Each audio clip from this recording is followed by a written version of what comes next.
Welcome to the Quiet Warrior Show, where we help top leaders find their pathway to incredible success and a lifetime of happiness. Here is your host, Tom Dutta, the Quiet Warrior.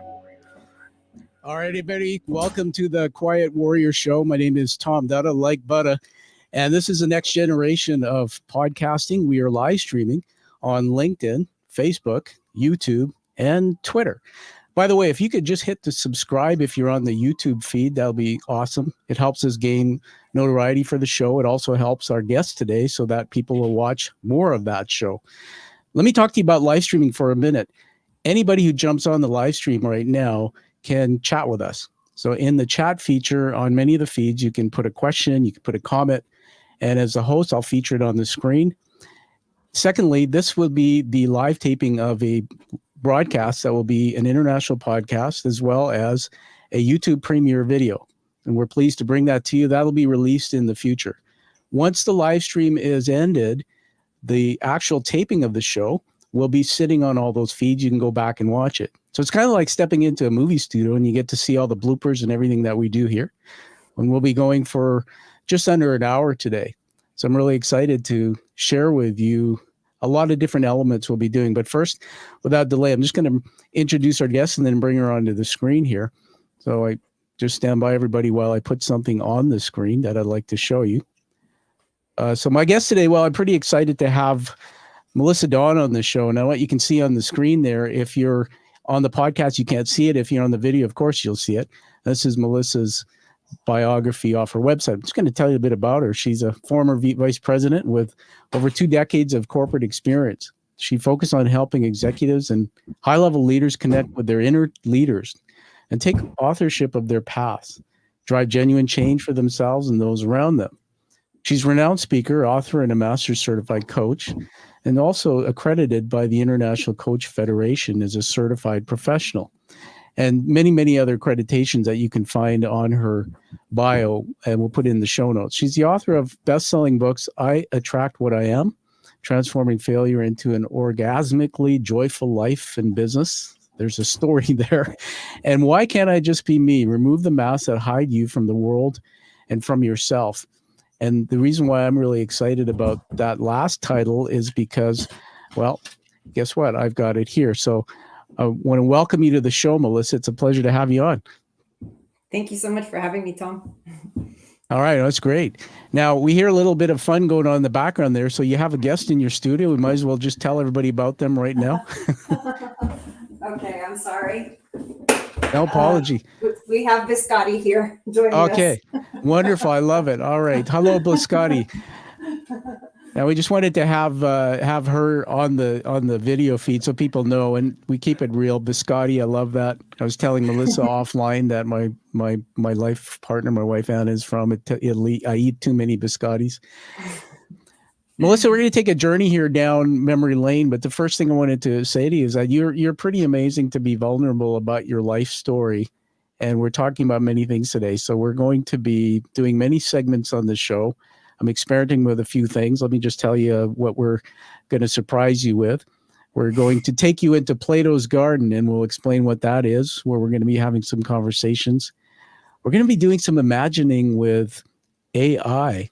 Tell you more about that later. We're going to have you do an author reading. Bet you didn't know that. I put you on the spot now, so I'm glad you have your book there. And I will surprise you at the end with a couple awards, some things that we want to honor you with. And then we'll wrap up with the last word from you. When I asked you to come on the show, and everybody I met Melissa just through connecting, I asked you a simple question: why is your story a good fit for the Quiet Warrior Show? And most people will know that our show is built on the hero's journey narrative, which is a storytelling narrative. And you wrote me an answer, and I'm looking at it here on my screen, and I won't read the exact answer out. But I remember I challenged you back, and I said, you know what? You're not telling it all. Go deeper. And this was before I read your book, which is a complete, amazing reveal of your whole life. And I think you wrote back to me and you said, thanks for your time invested in sharing your reflections, Tom. I'm totally grateful.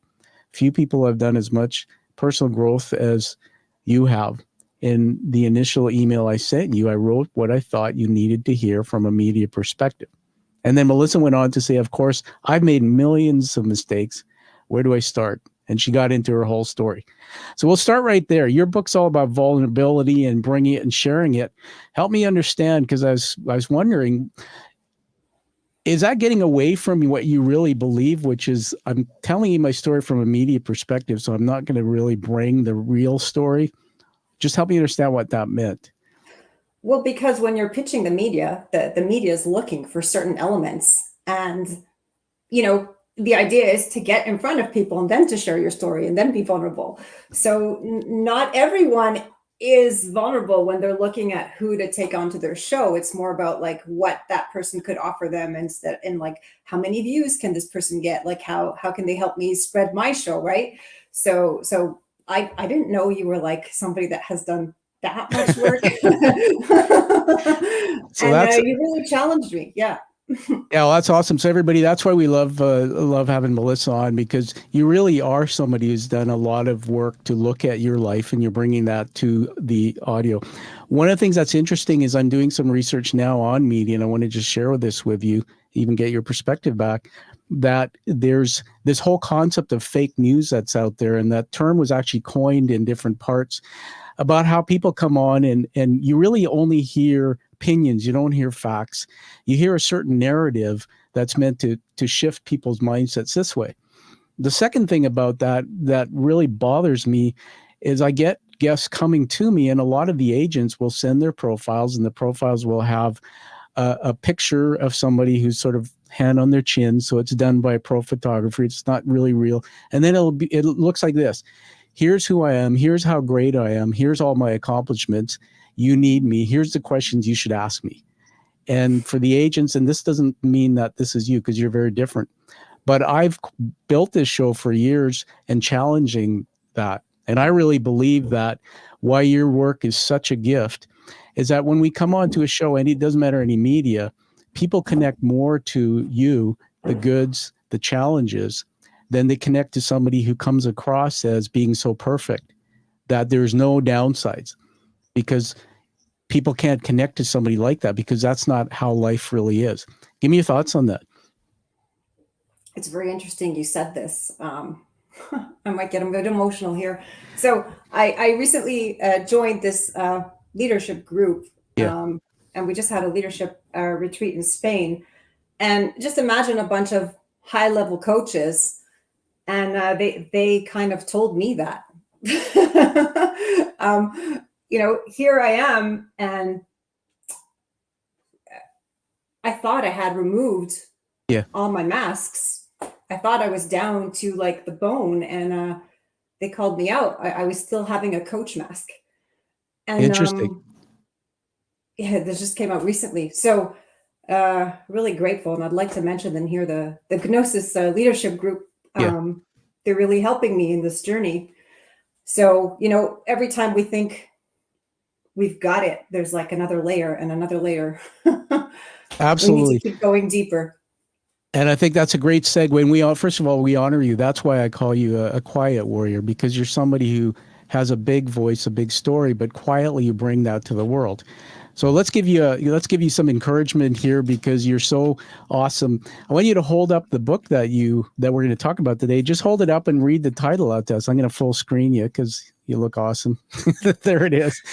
Read us the title. Why can't I just be me? Remove the masks that hide you from the world and from yourself. That's so awesome. Everybody, I'm just going to give a shout out that you need to go to Amazon, buy this book. And you know what? Authors need to hear from you. So write a review. It honors the book. So Melissa, let's get into that. And look what I got here in the studio. I've got one. I can't believe you have so many Post-its. I'm a bit afraid. I'm honoring you, but yeah, I've read the book and I've gone through and I've actually highlighted a lot of things. So this is all about the story. So Melissa, what I want to do now is I just want to, because we're on camera, bring on a little bumper 14-second intro of this segment. So again, this will all be tidied up and we'll edit it. But before we get into the actual book and start to talk about your story, I want to just set that up with a short clip here. Is that okay with you? Yeah. Okay. So stand by, everybody. I'm going to just present something here. I'll always fun to try to find things in your studio when you need them. All right. While I'm looking for this, you can talk over me. Tell us about the cover of the book and how do you choose that, and how did that kind of evolve and come about? The cover itself or the title? Anything you want. You can tell us anything you want. There's pictures. Why did you write the book? The cover itself is kind of evocative. So anything you want. So I released my first book 7 years ago, Yeah. where people were telling me to share my story about my life.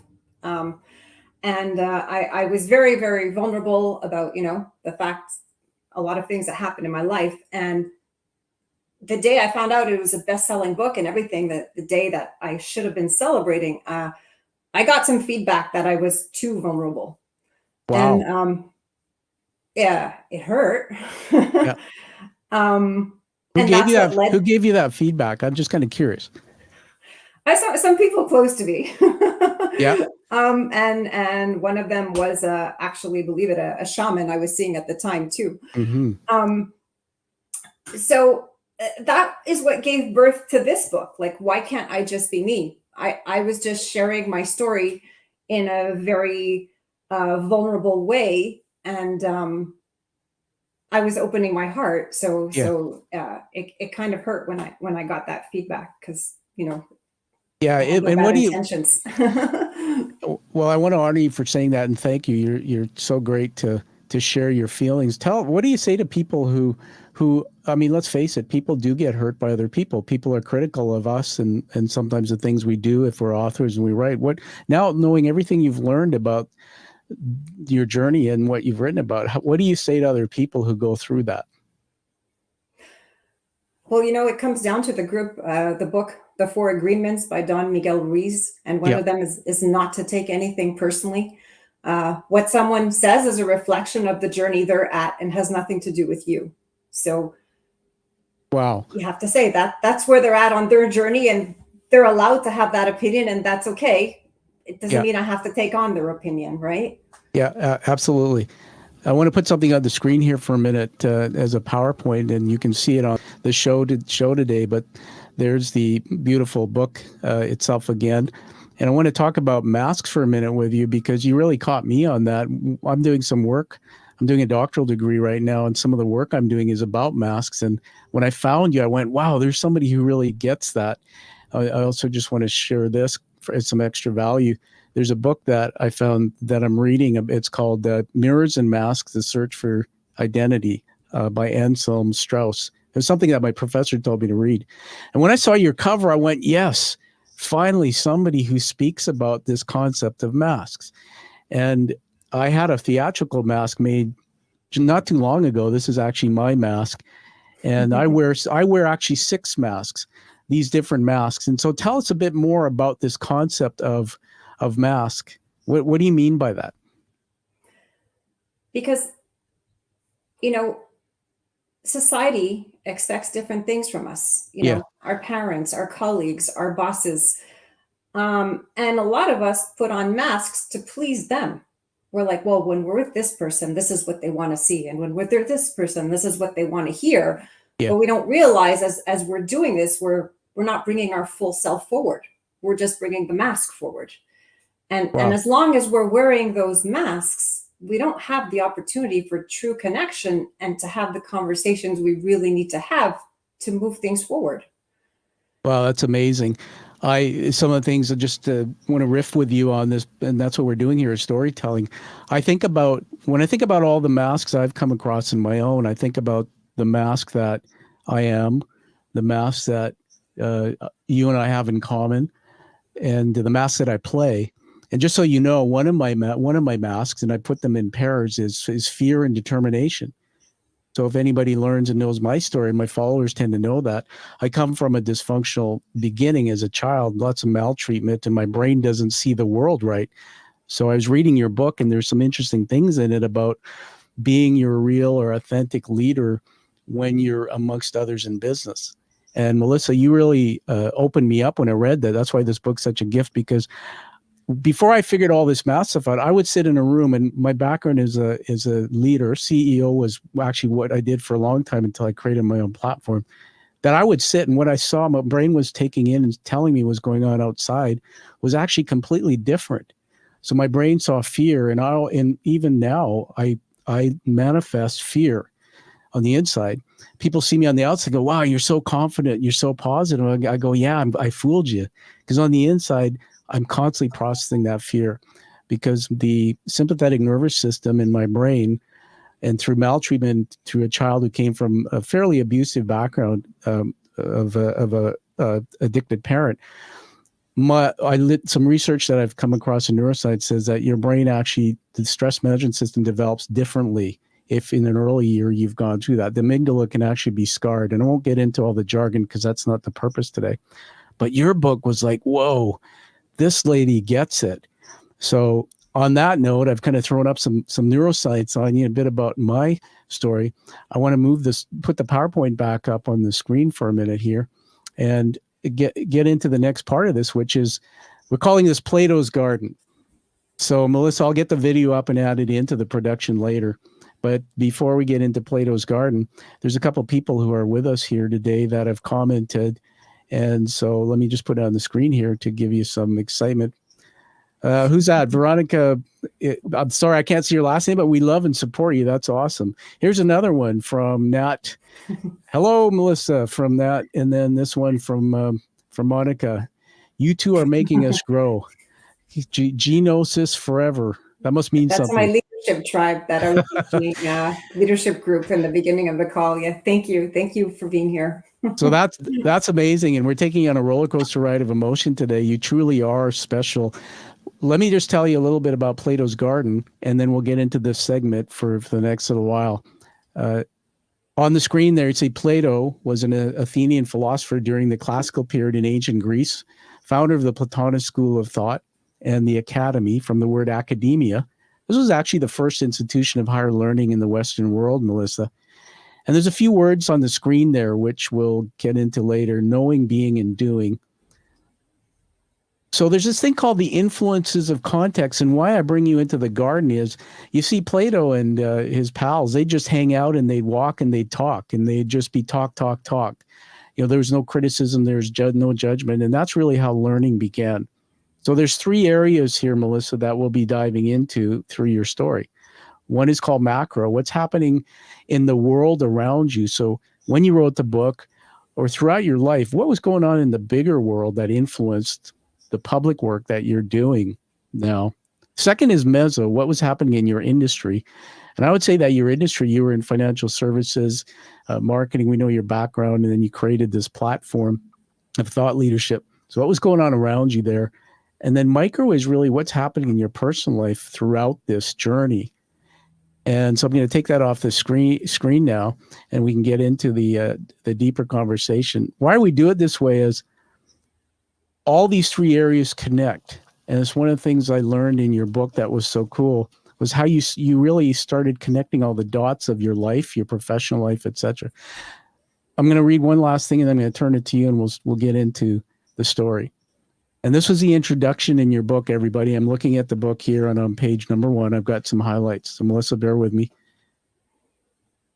It says, Introduction, my soul-searching quest. She then told me to sit on the floor outside the classroom and not to make any noise. My family had told the teacher to remove me from all religious activities in the classroom. I knew my family was religious in a different way, and that we didn't celebrate holidays like others. I've chosen not to reveal the religion I was raised in because I don't want to bring it any negative attention. My earliest memory of feeling like I just didn't belong. She took me by the arm and brought me to the other classroom. Knocking on the door, she said, Melissa, you're not allowed to participate in Christmas activities, so I'm leaving her with you. That won't work, the other teacher replied. I'm also doing Christmas activities. Exasperated, Madame Soleil said, well, I don't know what to do, so you take her. I didn't feel strong. I felt ashamed, Melissa said. I was uncomfortable myself, both at home and at school. In trying to become me, I ended up looking outside myself, creating this mask after mask of whom I thought I should be. Wore those masks like armor until they began suffocating me. when my journey began in the first grade, I wasn't until later in life that I started to feel I was fully being me, free. Turns out my starting point was in one place I was most afraid to go searching within me. It all starts within. One of the bravest acts of self-love a person can understand is to decide to just be themselves. Take us into your story. That is so amazing. That story, you say it, and even though I've done so much work on myself, coaches, healers, hypnotists, it still evokes emotion, because you're a kid and you just want to fit in and you just want to be doing what everybody else is doing, and then at home there's like a different set of rules, and my dad would say, well, when you're different, that's strength. When you do what everybody else does, that's like you're not bringing your strength forward. So he always had that thing like, well, no, own this, you're different. But the thing is, it wasn't mine to be different about. I didn't agree with the religion that they chose. But what can you say as a child, right? Yeah. Yeah, So, absolutely. And one of the things that I wanted to ask you about parents, so when you look at your mother and your father, the two, like my dad left home when I was 12, he was 12, I was 12.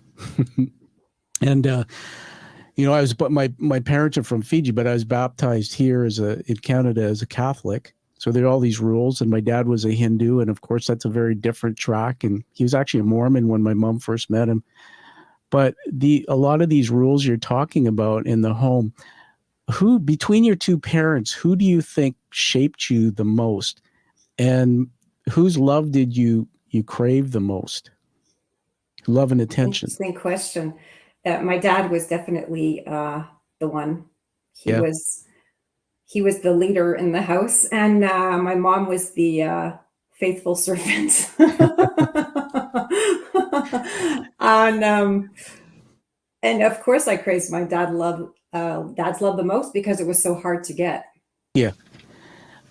Tell me about what were the things that you were doing? And I found something in your book on this. I can't remember the page on it, but did you get attention? Because you're writing about that in your book about how, you grew up and you went into the world trying to be this. And would it be fair to say that, you were craving really the things that got you attention, but you also told us something in the book about how that really wasn't who you were. Talk about that and how you sort of unraveled that this really isn't me. Well, Not I'm what not really what. sure what you're referring to in the book, but the way I got attention growing up was by achieving, right? Yes. So, getting 100%. It couldn't be 99%. It had to be 100%. And, even if I'd be on stage and I'd get like 4 out of 10 awards, it's like, well, how come you didn't get the 10 awards? So that was my way of getting acceptance and validation, as I always tried to hyperachieve. And that's kind of what I sent you when I was coming to you as guest on the show. Well, look at all my achievements, right? And the thing is, you see that on my website and you see that on my credentials, but truth is, I don't even believe all of them. I can't, I don't even feel like I have them. It's like, Wow. and Is people will, yeah. No, go ahead. I was so, just saying, wow, that is a big statement. You didn't yeah, feel you achieved them. Tell us more. Why does that happen? You didn't feel you achieved that. because I just feel like I'm like everybody else. I have my issues like everybody else. Like these credentials are just credentials Yeah. because certain people look for them, but that's not who I am. Yeah. Yeah, it's something. I'm going to put up on the screen here. We got a couple more comments that are coming in. So you got a lot of fans watching you on the stream. You rock, Melissa. That's Louise Sullivan. Thank you. And we've got here's another one from Nancy DeSantis. Thank you for being so authentic. And let's just have a triple here. Henry Davos, Melissa, you're an inspiration for your Gnosis tribe members. Thank you for sharing your vulnerability. I can't wait to get to know you better. You're doing great here. So many fans you have on today. So as we get back into the book, I wanted just to take you forward to another piece of it. And I wanted to also plug something. Everybody, you can't see it unless you're looking at the screen. But Melissa, one of the things I really like about your book is at the end of each chapter, you have this paragraph that's a little box that says CEO of your life coaching tip. And for example, no matter how hard things get, don't let negativity hold you back. Continuously ask yourself questions that enable new possibilities in every situation. At the back of the book, everyone, I've got all these little coaching tips listed. So it's a great reference book. And I've done a review for your book, so that's really notable. So let's get into the chapter here I want to talk about, which was about parenting. I'm fascinated by this because it means so much to me in my life. But tell us about the parenting piece that you wrote about. Because what happens is we usually parent by default what Yeah. our parents did. And if you want to parent differently, you have to consciously do things that are different. So you need to look at how I was raised, what I like, what I want to bring forward, and what I didn't agree with, and how I want to raise my kids. And then what do I have to do to do that differently? So for me, it was a big thing. I mean, I wanted to do the exact opposite of my parents. You know, maybe that wasn't the best thing either. There's a balance in between. So I was just always going by default. Well, my parents did this, so I'm going to do the opposite. Well, I didn't have birthday parties, so my kid's going to have the biggest birthday parties. And, Yeah. you know, so, and then when I'd find myself, you know, you start to feel before you lose it, you start to feel that your body's starting to go up. And I'd be like, oh, that's one of my parents coming up. That's not who I want to, show up. And I'd have to constantly be like, taking a breath. How do I want to show up? And then communicate differently. So it's a constant effort to choose to do things differently, but you have to choose it. Otherwise, you're just going to go to your default of what you were programmed with. Well, thank you, everybody. We're here with Melissa Dawn, the author of a book we're talking about, Why Can't I Just Be Me? She's written another book as well, but this is a teaching moment. Go back and listen to this part of the show. I think you used some language there about what we're programmed with. This book reveals a lot. And I want to say to you that I love your story. I love you and I honor you for doing that, because when somebody comes out, Melissa, like this and reveals parts of their life, others like me, and I'm sure there's others right now watching us, say, you know what, that's my life. And in my brain, the way that I've neuroscience, my brain is triggered then to go back and find pathways of things that sometimes are in the unconscious that come up. And it gives me an opportunity to then listen to you and try to process that. I'm just going to read something here that was interesting. When I decided to enroll in coaches training, I once again got an earful of advice. My dad said, why would you spend so much money on becoming a coach? Coaching is just a fluffy thing. It's fad. Do your MBA. That's something credible and solid. Reason why I'm smiling is because in my work that I do with others, I come across that all the time. And that's why it's so important, this piece in your book. It's that, isn't it true? It's that one little thing that somebody says to us that could stick with us for a lifetime, that causes us to feel we're no good. You know, you're fluffy. Go do something real. And the unconscious thought pattern continues to play. We don't even know it, and it rules us. Tell us about that, because that's what you're talking about the programming piece. But also tell us, Melissa, in your book and in your theories, how do people sort of get past that? What are some of the things they can do? And you can refer to the book as much as you want. How do you get past your programming? Well, it's by sitting down and identifying the thoughts that are currently going through your mind. You kind of got to do an analysis on yourself. What are my daily thoughts? What do they look like? And who do they belong to? You know, is that thought coming from my mom? Is that thought coming from my dad? Is that thought coming from Google? And is this, maybe this was in my subconscious, but is this what I want to bring forward? So it's about identifying your thoughts. Yeah. And I think Elizabeth Gilbert has a quote, something like, you should choose your thoughts just like you choose your clothes, right? That's great. That's a great thought. Choose your thoughts just like you choose your clothes. And are you saying we have the ability to choose our thoughts, right? That's one thing we do have the full ability to do. If we choose, because a lot of people just allow their thoughts to automatically run in the background and they think they're victims. Yeah. But that's why my company is called CEO of Your Life.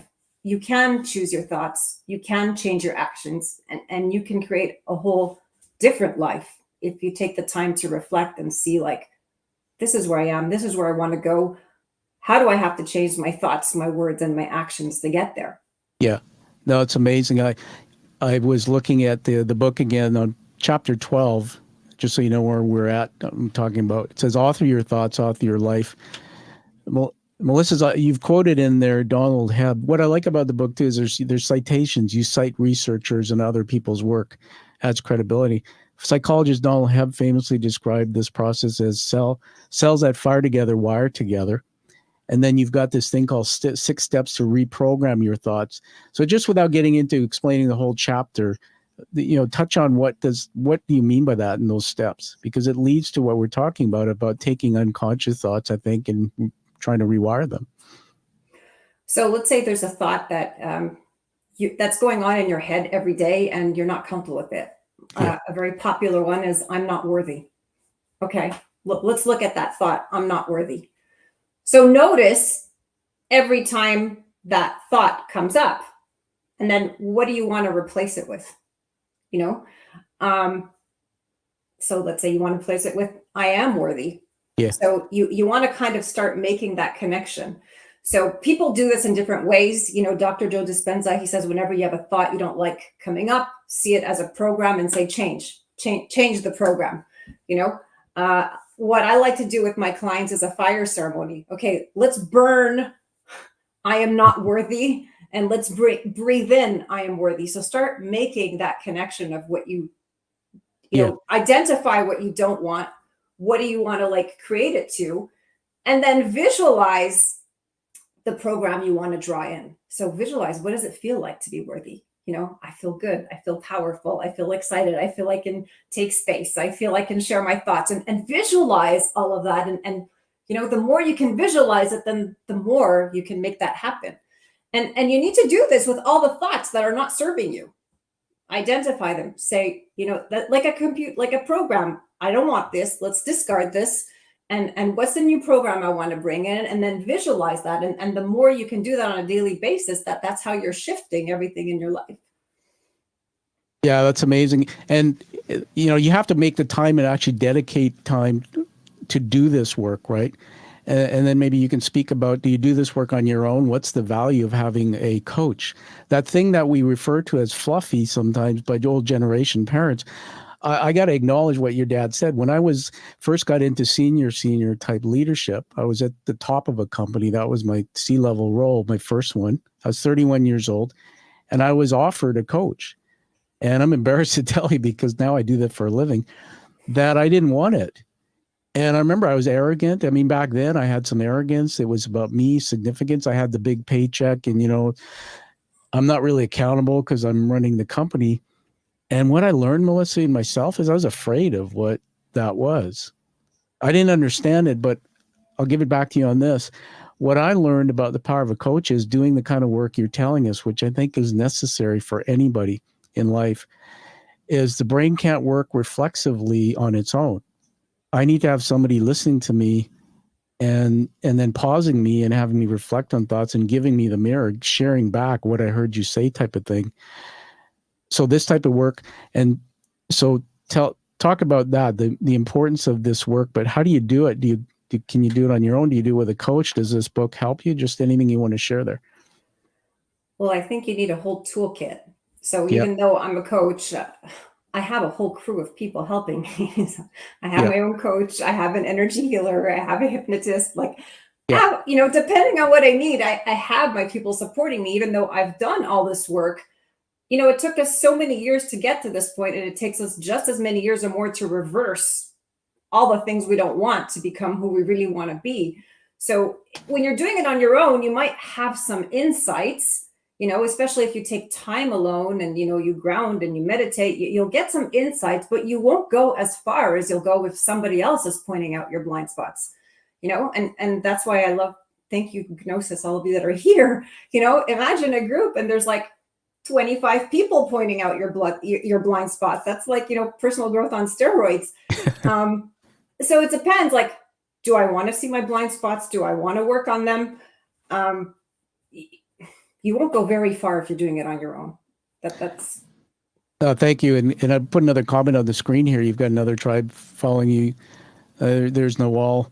Samhat, you rock, Melissa. Your book is great. I read it cover to cover. In my opinion, this is the beginning of the end of dictatorship. Here's another one from the same person. As a parent, I teach my girls, you do you and they do them. Stay true to who you are. Melissa, one of the things in the book I want you just to touch on is in the parenting section again. There are some tools. There's a chart I remember that where you write down your beliefs that maybe you picked up, and I remember some of your evocative words, which I understand well. Like, those beliefs, they're not mine; they're somebody else's. So it could be a parent. Like, I'll give you an example. My wife and I have been married a long time, and her father-in-law, who passed away, wonderful man, but he grew up in the Depression. So he would say at these Italian dinners, we'd go sit and he'd say things like, what a bunch of crap, and watching TV and seeing Christmas and presents and things. And, he had this belief system that money wasn't a good thing because of how the world used money. Also growing up through the Depression wasn't his fault, but he didn't have anything. So that formed a belief system, maybe a fear of money, I don't know. And what's interesting is that, I kind of grew up with another belief system from my own father, who was a military commanding officer, that my dad, the only time I got his attention was when I was doing everything perfect. My dad would always say to his buddies, when he was drinking, before he left home, he was an alcoholic. He'd say, Tommy's getting straight A's in school. And my brain basically went, the only time I get attention from my father is when I do A's in school, when I'm perfect. And so I grew up actually going into the business world as a workaholic. I drove my teams hard, and it took a lot of coaching long time ago to break those habits, stop burning people out, etc. It was, as you're teaching us here, it was a couple of those limiting beliefs that I had to actually write down and then, do some things to shift them. So going back, I want to ask you about that. Can you just say, hey, I want to change that belief? Can you just say, hey, I want to change it? Or is there an exercise, or give us an example of a simple exercise, something I assume you have to do repetitively to try and shift the belief? Let's use that example of I'm not good enough. What would you do if I was your client to help Do you me want to shift do it right now? Do you want to do a live thing? Yeah, absolutely. Yeah, let's do it. Okay, so tell me, what's your limiting belief? I'm just gonna. Well, the one I just shared with you, which is, and my limiting belief are unconscious beliefs. So these are embedded in my neural thought patterns, which I'm aware of, and so I'm not good enough, or I'm not worthy. Same kind of thing. Okay. So Now I want you to feel believe that. I don't believe it today, but I should tell you, it tries to overrule me almost every minute, even now when we're on the show. So go ahead. So I want you to feel that energy of that limiting belief. Yeah. And then I want you to blow it out like the big bad wolf, Okay. 3 times into this toothpick. Okay.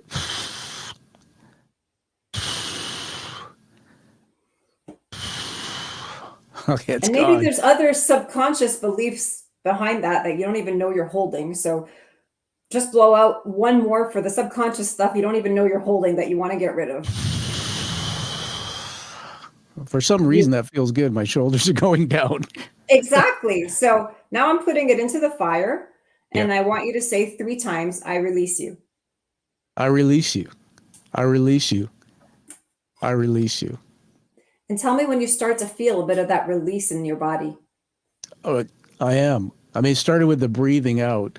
I could feel my shoulders kind of relaxing, but I'm feeling that. I can feel that physiology. I can feel that. It's almost like a sense of I've told you, I've said it, and it's almost like overruling it. For some reason, it's that feeling, right? So we breathe out what we don't want, and we inhale what we want. So what's the belief you want to replace that with? Oh, I can add some affirmations that I've learned over time. I'm enough. Love flows through me. Success comes through me. I am enough. I am love. I am vision. I am, money, all these things, right? So I want you to breathe that, inhale that into your heart 3 times. I am enough. I am worthy. All those just things. breathe in. Inhale it and feel it coming into your body.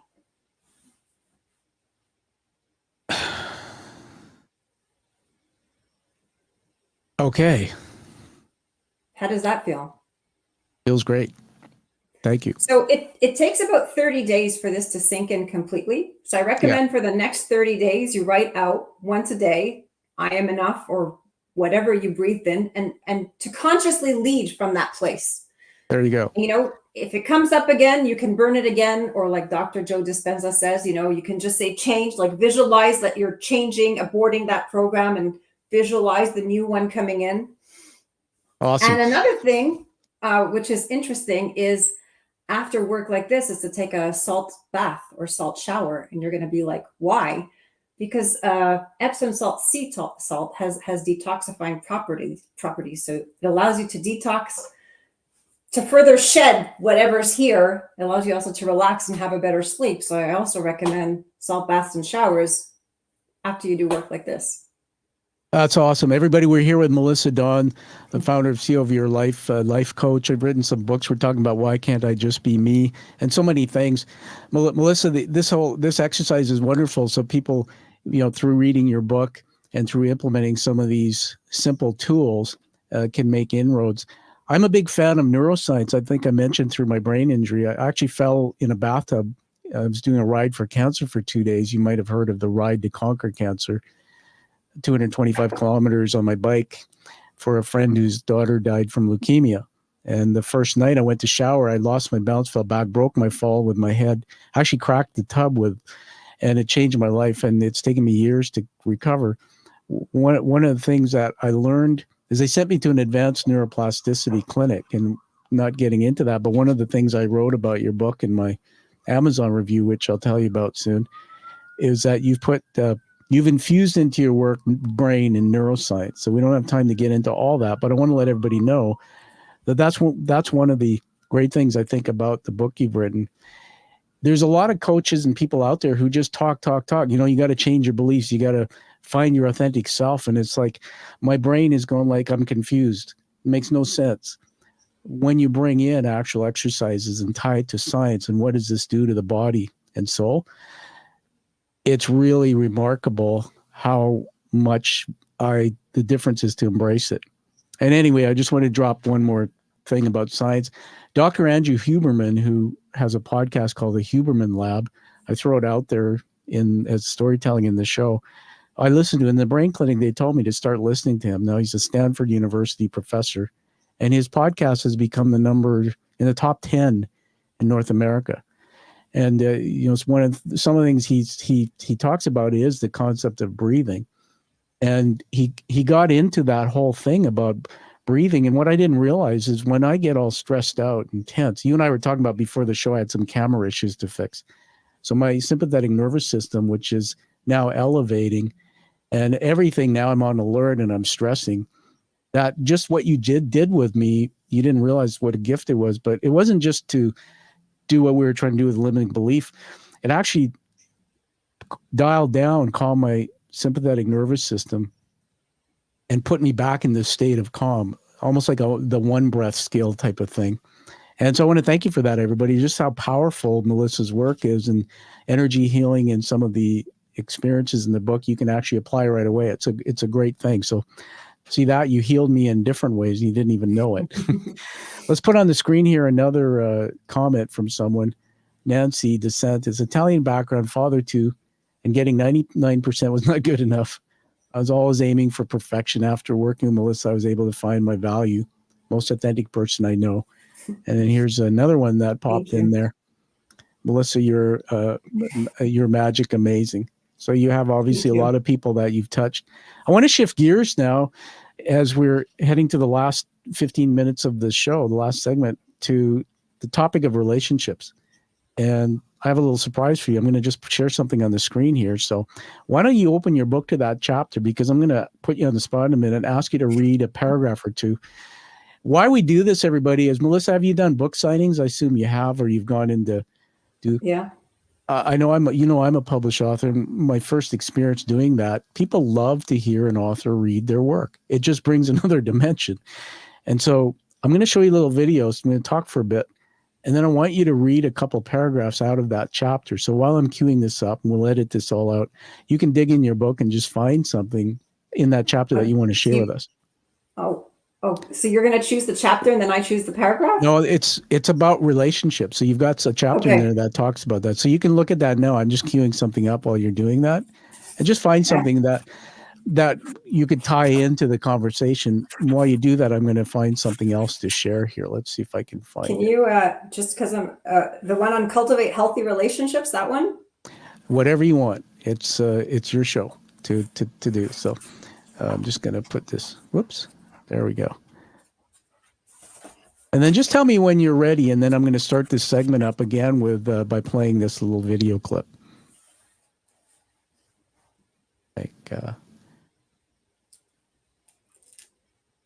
So everybody, what we're doing is, again, we're live streaming. So you don't see this in most podcasts, but in the studio, we're doing different things. When I produce this, we'll edit out some of this small segments and tidy it up. But what we're doing here is getting the guest Melissa to get ready to do an author reading a short passage. And we're tying it into a concept or a topic that I know everybody has on their mind because it's so relevant, which is relationship. Okay, you got the section there? Because I don't need you to read right away, Melissa, but I'm going to start a video here for the sake of time, and then we'll just get in. So let me get you to take a look at the screen here, and you're going to see a video there. So let me just full screen that. Okay, and I'm going to start that now, and hopefully we'll be able to get the sound. We're going to listen to it for just a couple minutes. There's a very special person that's going to be talking, and then we'll come back to you. So in 3, 2, 1. So Melissa, I've got a little video clip here. We're going to watch it for a few minutes. It's about a topic called negative relationships. And we'll get back into the conversation.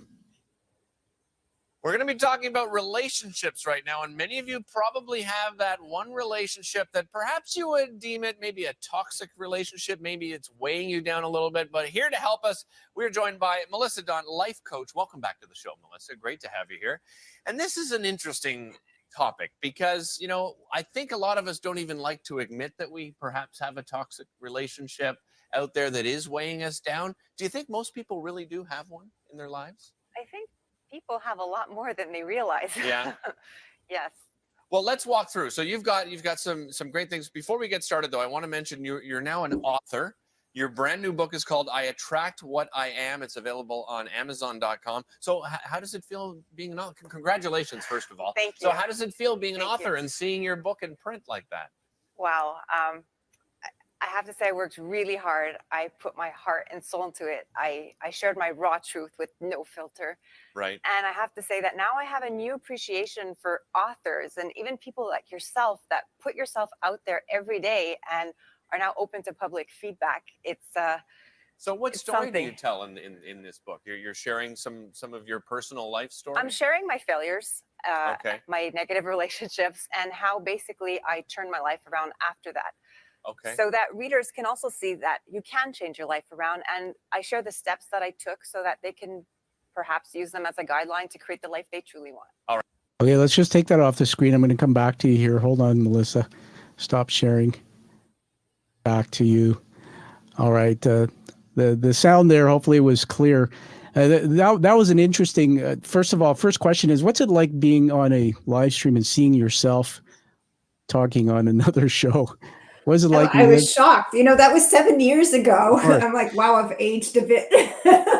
Okay, let's that's interesting because, you know, again, look at the things you notice. The first thing is about how you look. Again, that's the way your brain's wired. I found it interesting because the stock ticker on that show that was running, showed that it was like 25, 26 degrees summer. There was something about freak hail, and it was dating itself. But the reason why I put that on is, you know, to create some excitement for you that you've gone into other parts of media and you've talked about this topic. It also featured your other books. So now what I want you to do is for the next couple of minutes, just talk about the relationship piece. I think in this book on chapter 14 was what I really was reading on that. Just tell us about toxic, unhealthy relationships, anything you want. How do you sort of have dug into that? What do you teach? And then, of course, read us a couple things out of the book at the same time, whatever you want. Okay, so around toxic relationships? Whatever you want. That whole video clip was about Okay. relationships, and we all have them, and ones that aren't healthy. So the subtitle is Dysfunctional and Abusive Relationships. Your relationship with you comes first. And this is where a lot of people have trouble, right? So it's not selfish to put yourself first. Self-love is where compromise, co-creation, empathy, forgiveness, vulnerability, courage, and a host of other relationships strengthening elements come from. Dysfunctional or abusive relationships are extremely difficult. Their toxicity can feel like a cloud of thick, poisonous smoke. They sap your energy and cloud your vision, leaving you feel trapped. These dynamics make it nearly impossible for people under their cloud to be free. If you're truly going to be you, it is critical to identify any such relationship and get yourself out of that smoke. So how do you tell the difference between someone who's difficult or not a good fit for you and a truly damaging relationship? The world is full of difficult people and incompatible relationships where there isn't necessarily anything wrong, you just aren't a good fit for each other. Someone who's abusive or no longer capable of having a functional relationship with you will try to convince you that you are the problem. They will make you doubt yourself and your leader within. Emotional or psychological abuse can be insidious and hard to pinpoint. Often, abusers will act like you're the only person with that, like they're the only person with your best interests at heart, and they're the only person who truly cares for you, making it difficult to see the abuse for what it is. They say they love you, or worse, they want to love you, but you are making it difficult. Abusers are often masters of manipulation, changing their personality according to whatever brings the attention they seek and makes them look good in the eyes of the public. It's important to remember that abuse is not always or exclusively physical. Emotional abuse or manipulation can take the form of transferring fault. They do something wrong and turn it around to be your fault. Gaslighting, making you doubt or question your perception of reality. Verbal abuse, belittling, criticizing, shaming, or other verbal bullying. Conditional withholding of love, money, intimacy, safety, communication, or affection in order to coerce. Emotional blackmail, guilt trips, threats, or intimidation. Competition, constantly one-upping you or comparing and pitting you against others. Invasions of privacy, going through your things, ignoring boundaries, stalking or following, and denying physical or digital privacy. Dog whistling, public comments that seem neutral to others but are known to be offensive, critical, or shameful to their target. These are just a few of the tactics an abuser may engage in, and they may even use only one. So take an honest look at this list of behaviors. Have you been subjected to any of these behaviors by someone in your life today or in the past? I experienced them all, although I didn't realize it until the past few years of my life. The damage and pain caused by emotional abuse is often so underhanded that even the victim is unaware. One defining element of emotional abuse is that it's consistent behavior which over time breaks down your self-worth, making you feel you need your abuser, you are not capable of functioning on your own, and that you are the bad one. In a relationship like this, whether with a boss, a family member, a friend, medical professional, or a romantic partner, you can never be you. Abusers always put the onus of change on the other person rather than themselves. They will never allow you to pursue what you truly want because that does not fit their needs. All right, everybody, virtual round of applause for Melissa here. See if I can get the right. A little bit of a sound effect there. That's just awesome. So what we heard there was Melissa Dawn reading from her second book, Why Can't I Just Be Me, about relationships. So Melissa, I just wrote a few notes down here and want to riff with you on that. First of all, thank you for sharing that. Such great things in the book that can help people setting these boundaries with unhealthy relationships. And there's obviously two areas I think about. One is at home or personally outside of work, but the other one's in the workplace, which you can take it back and talk about that if you want. But I went, when I fell on my head, I didn't tell you the full story because this is about you, but seeing that we're sharing, I slipped into depression in 3 months. I had my first bout with depression ever, suicidal ideation, all that. And I spoke about that in a talk I gave. And I actually deflected and denied getting help because I'd heard all these stories from my leadership buddies about, you don't see a psychiatrist, you don't admit there's something wrong. And that little voice about my dad saying, be tough, the military man. And I finally gave in and went and got help. So I have in my care team, and I like what you said about all the people around you. I have a psychiatrist monthly, and I just sit down and I have this list. And it's funny when I see him, I have the list that builds about all things that piss me off or I struggle with or cause me stress. And I'll sit down and I will, just like a coach, I will say, I want to process this. I want to work through this. And these little things you referred to, I call them emotional barbs. And it's absolutely true. I've had people close to me in different parts of my life who I'll be speaking about something about perhaps their behavior that stresses me out. And they tend to find a way to twist it and turn it around and make me feel like I'm shamed. Like it's right back on me as it's my problem. But the actual person who was actually triggering me with their behavior was you. And so we don't have time to get into you teaching us everything, but I wanted to acknowledge this chapter in the book.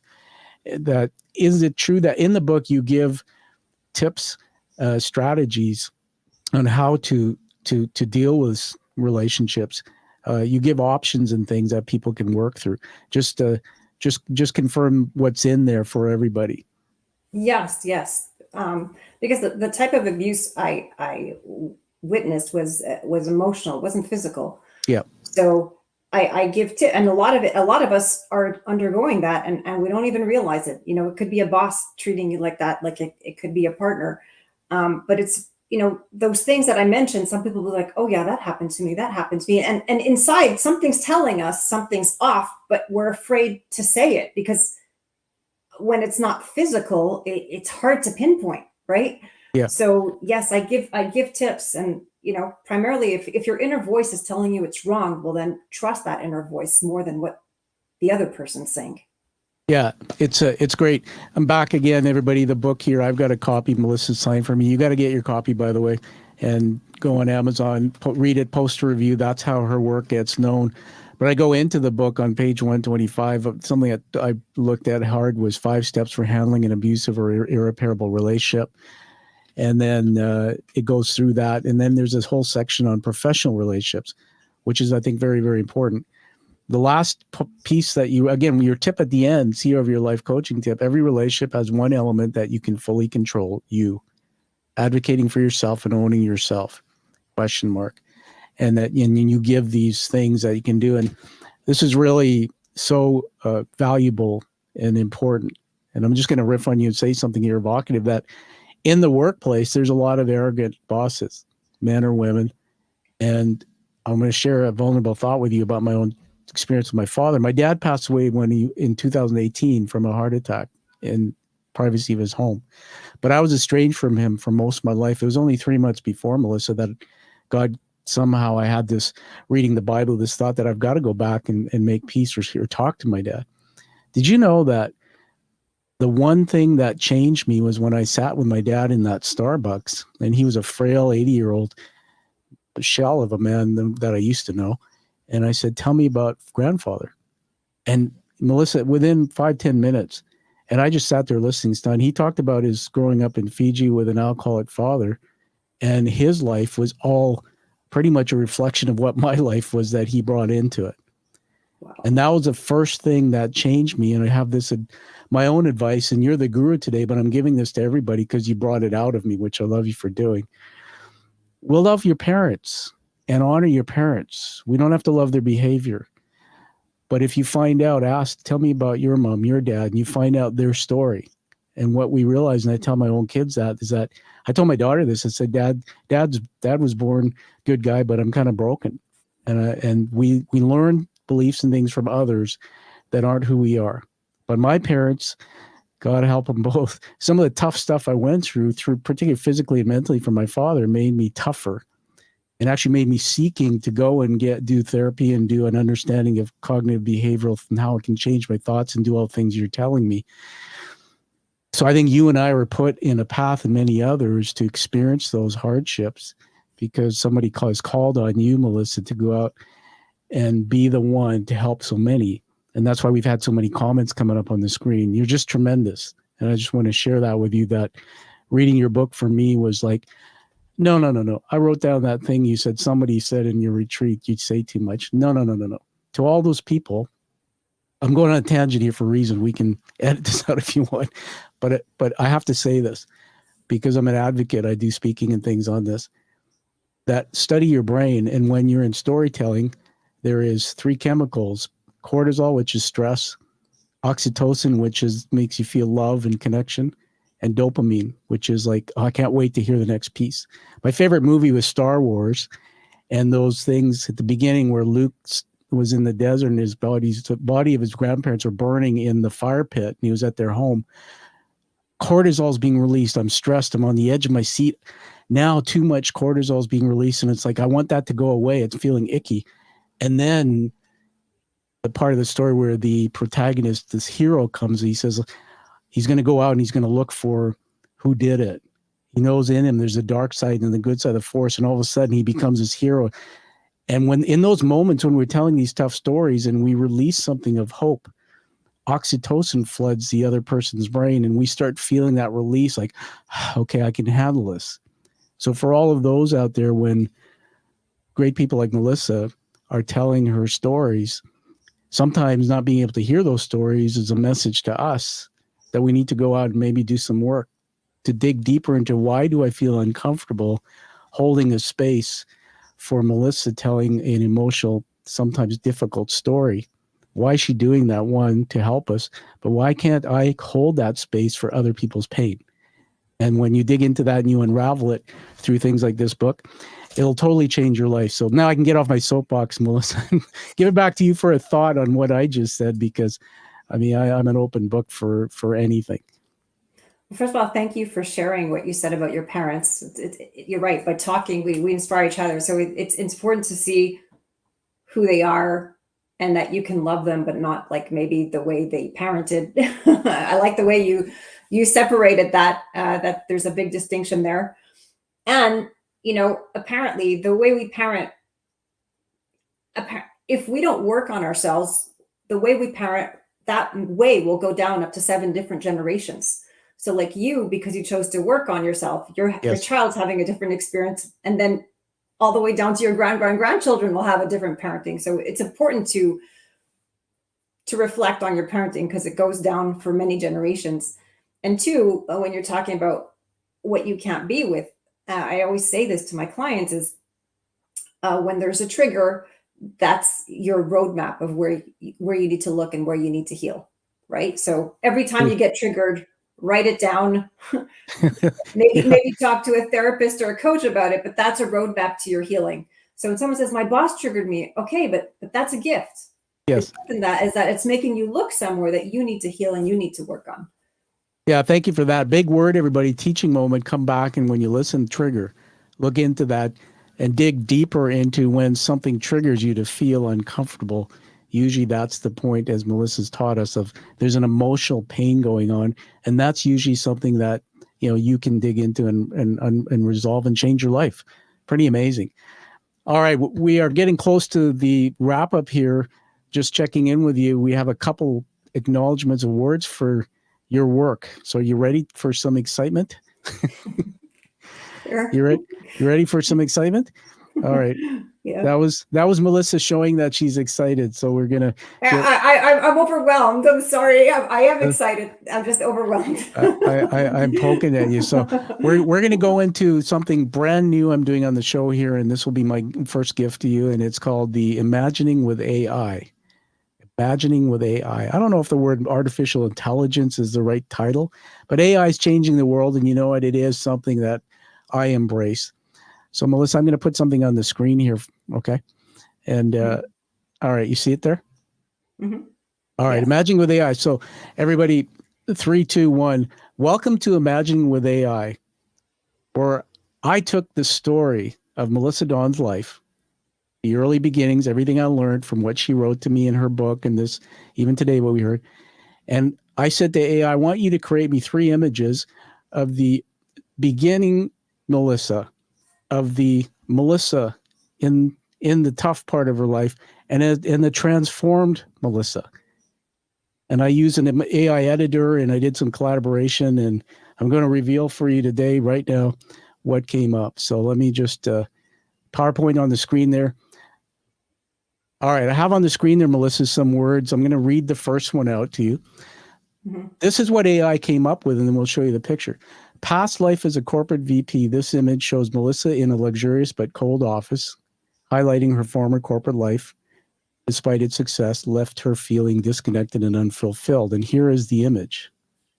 Oh my goodness. Okay. And part of this segment, Melissa, is, and this is the first time I'm doing it, but what I really want you to do is I want to just to see what you do. So I'm looking for emotions, laughter, what you did, anything you want to blurt something out. You can say anything you want. It's on camera here. So we just heard your first reaction, which was, okay, now let's go to the next one. Number 2, transition to authenticity. In this image, Melissa is in a serene landscape, removing a mask from her face, symbolizing her journey towards self-discovery and authenticity. The background reflects the dawn of a new beginning. We didn't give AI pictures of you. It just came up with an avatar. So are you ready for this one? Yeah. Oh, oh my goodness. AI is pretty good. Give me one, label an emotion, label one emotion, one word. What's an emotion? Label it that you feel right now. I see beauty in this picture. Like she looks so happy. Okay, that's taking her mask off. Yeah. So that's labeling emotions. You talked about it in your book. Label it, tame it, to label it or tame it or something. The one word you said, which I caught, was happiness. Mm-hmm. This made Melissa feel happy. Think about that, everybody, because this is part of the journey that she put herself through. All right, let's go to the last picture. Current life as a coach and speaker. Final stage depicts Melissa in a vibrant workshop setting, and confidently engaging with a diverse audience. The environment is warm, inviting, emphasizing her fulfillment and impact as a coach. These images are designed to evoke the emotional and transformative journey Melissa has experienced. Are you ready? Drum roll, please. Let's see if we can put a sound effect on here.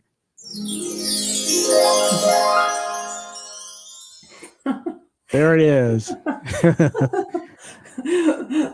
Oh.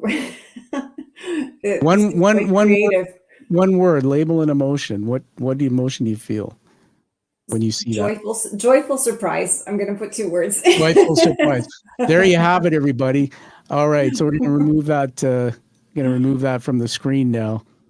So congratulations to you for being the first to go through imagining with AI. I'll be citing those images, sending them to you as part of the final show package. Those are media images, and you can use them as you want.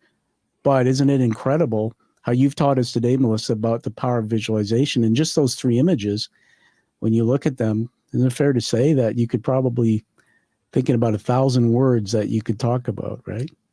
Exactly. It's all right. Beautiful.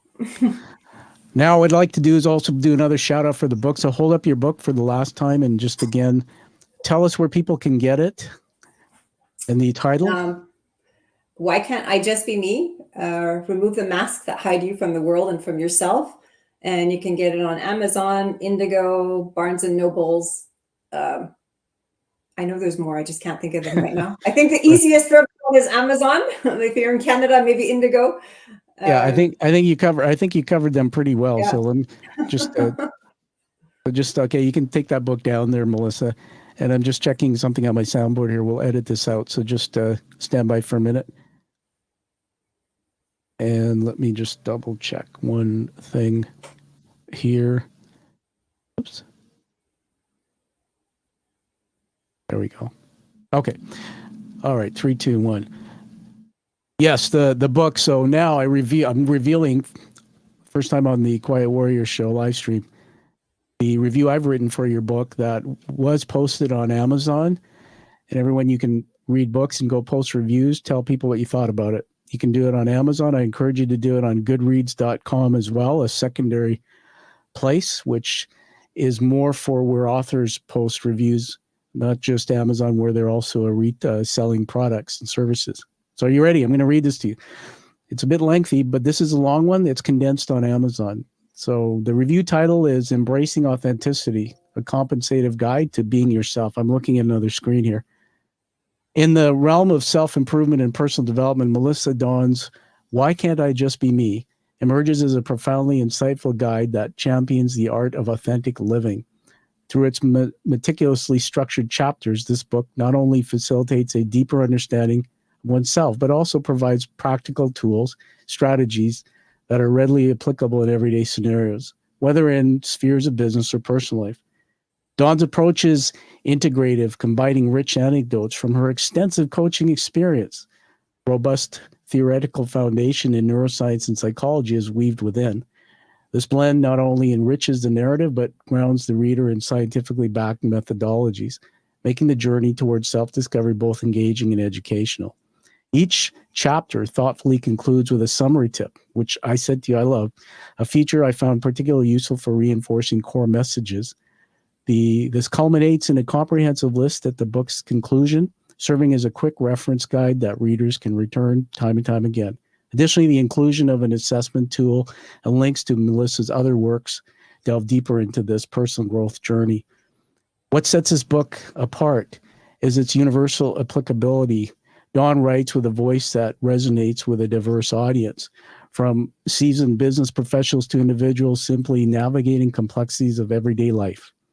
Her lived experiences combined with her professional insights provide a relatable and authoritative perspective that encourages readers to shed their protective masks and embrace their true selves. And finally, Why Can't I Just Be Me is neither overly lengthy nor superficially brief, striking an ideal balance that keeps the reader engaged from start to finish. I highly recommend this book to anyone on the path to self-realization and those eager to genuinely reconnect with their authentic selves. Melissa Dawn offers more than advice. She extends a compassionate invitation to transformation that is both practical and profound. Congratulations, Melissa. Thank you so much. You know, when you put your work out there, you're not sure how it's going to be received. And it means a lot to me that you wrote that. Thank you. You're welcome, and you're so worthy of it. Again, that's a long one. I'll send you that again. It's been condensed for Amazon, so it reads a lot faster for those who are wanting to pick up books and check them out. So congrats. And finally, as we go to wrap up and give you the last word, we're inducting you into the Quiet Warrior community. So you probably didn't know, but you're getting an award today. So I just want to show you one of my cameras in the studio is out today, but I'm going to put it up on the screen. Tell me, can you see that? I see a person with their arms folded. Yeah. So basically, you see that coin, right? Yeah. So this is what's called a challenge coin.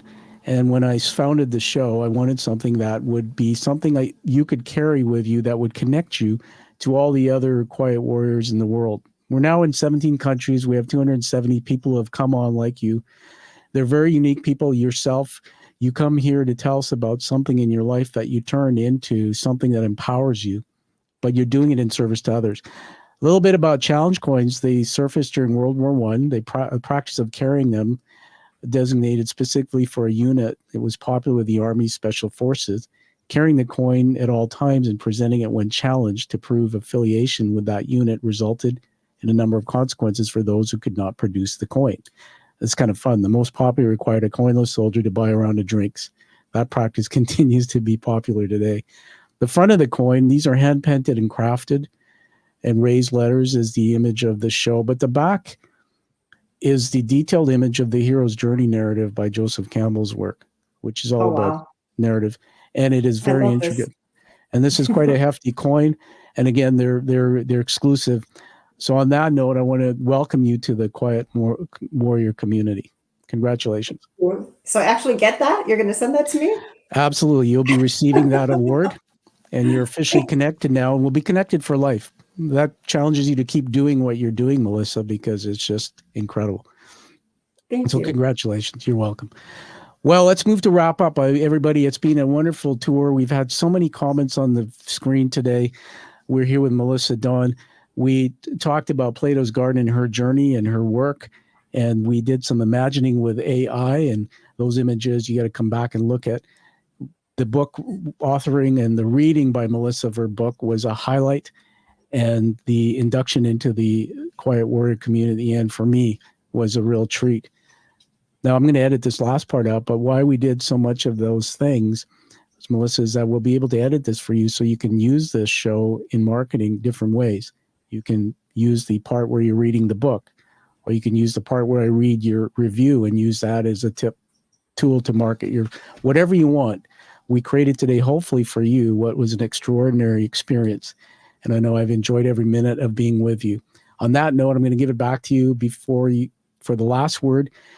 Anything you want to say, where people can get a hold of you and your book. And as I give you that, 4 words: wisdom, strength, leader, love. These are 4 words I wrote down that I'd like to attach to you in this interview. Over to you.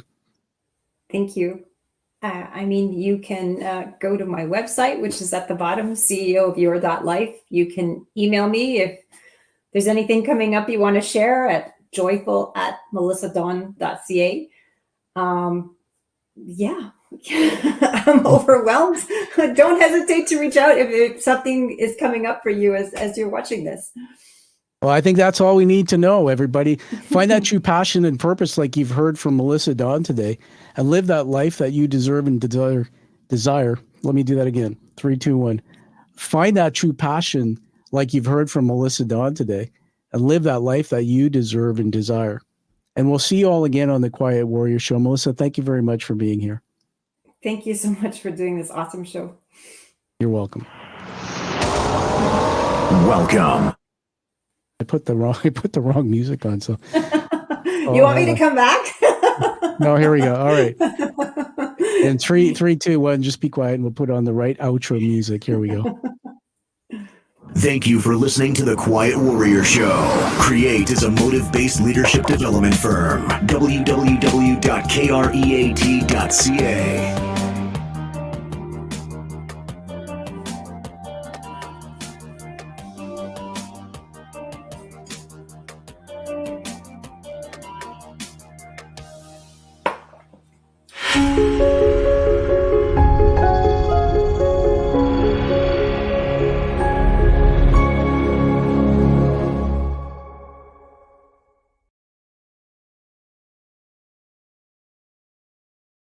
All right, stand by. We're going to take it offline here, end stream.